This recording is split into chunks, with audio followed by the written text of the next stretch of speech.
Siège de l'élection Cameroun ce 15 juillet 2025 sur la trentaine de personnalités qui ont annoncé leur intention de candidater à l'élection présidentielle 2025. Seul le dossier du candidat du Cameroun Party for Social Justice a été enregistré et ce depuis le samedi 12 juillet 2025. Pour l'instant, l'ambiance est marquée par une valse de mouvement des candidats déclarés qui viennent prendre des modalités de composition du dossier. C'est le cas du président du MPCC, Jean-Blaise Gouet, qui est au sortir de la séance de travail avec la commission de réception des dossiers, s'est confié à la presse. Je pense que l'élection 2025, c'est une élection qui ne sera jamais plus comme les autres élections.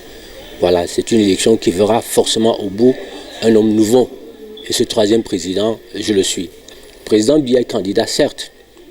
Pour moi, je pense que c'est une excellente chose qu'il soit candidat. Parce que la candidature du président Biya vient bloquer effectivement tous les vautours, tous ces dinosaures autour du président qui ont amassé des trésors de guerre pour foutre la merde et à la limite conserver le pouvoir et conserver les Camerounais dans la merde.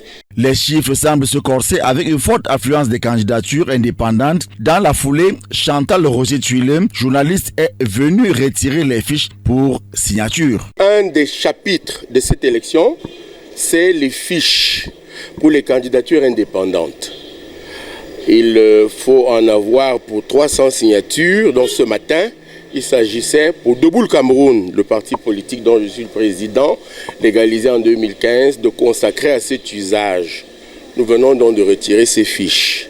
L'atmosphère semble avoir changé dans les bureaux de la Direction générale des élections Cameroun. Au moment où nous quittions les lieux, aucune autre candidature n'est enregistrée. En dehors de celle du CPSJ, probablement celle du MPCC de Jean-Blaise Gouet, annoncée pour mercredi 16h.